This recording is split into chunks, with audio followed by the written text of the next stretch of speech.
The Wilhelm Gustloff. What do we know about her? What was her purpose? What happened to her? So today we are looking at the Wilhelm Gustloff, who is really the main character in Salts of the Sea. And the other people that we read about are supporting characters in the story. So what was the purpose? She was a real ship. Okay, this is the Wilhelm Gustloff, who was built under the Nazi regime as a cruise ship for the people of Germany. It's a typical passenger ship. So in our story, one of the characters, Amelia, who's from Poland, mentions that the ship was christened for a man, Wilhelm Gustloff.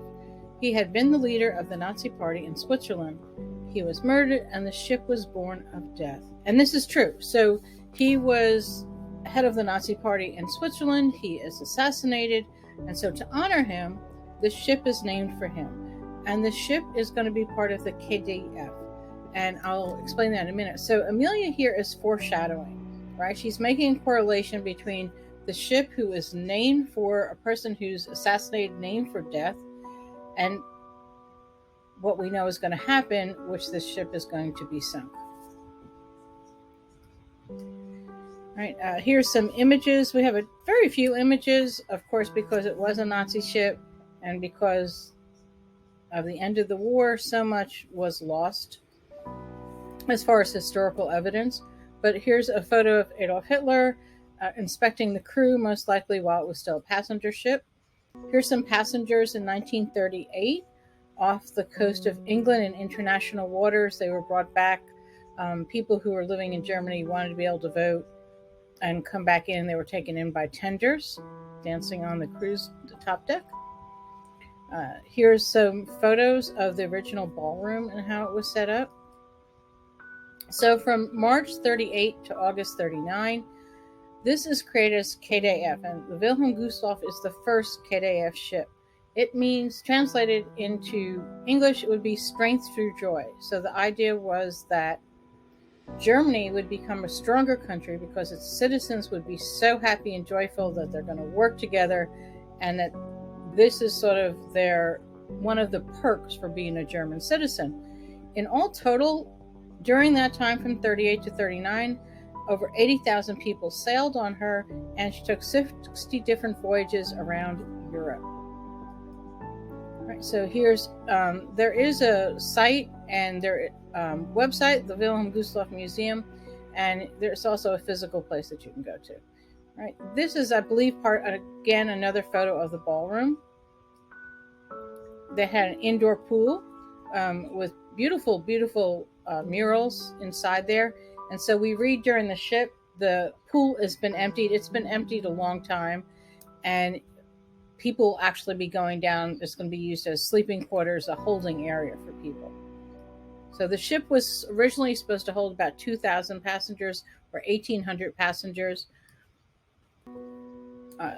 Again, this is your typical tableware that would have been in the dining room when it was used as a cruise ship. So during the time that we're reading about, in 1945, the plan is that passengers will have one hot meal a day, which also shows you how we're at the end of the war. We're in end of January 1945.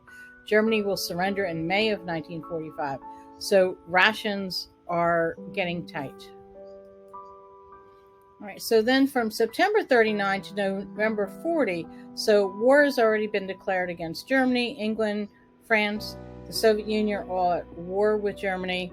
It's serving as a hospital ship. And so because it's a hospital ship, it's going to be known as Ship D, right? And so it's still going to have its name on it, but as far as hospital ships, it'll be Ship D.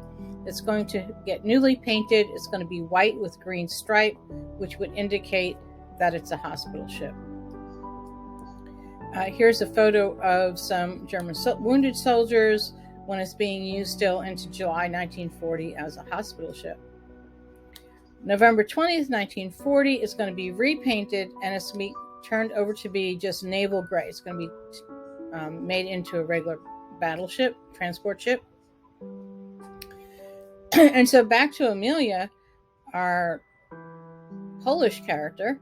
The Wilhelm Gustloff was pregnant with lost souls conceived of war. They would crowd into her belly, and she would give birth to their freedom. So that was the plan, Operation Hannibal, right? Is that they're going to load German refugees onto these ships. It's going to be a lot quicker and easier to get them across the Baltic Sea to German land and move them quickly away from the advancing Soviet army that was basically enveloping them. And notice the personification here that the author uses, right? The ship is pregnant. Well, ships are traditionally considered female. They're going to have a name, right? So even though it's the name of a man, a ship is considered female.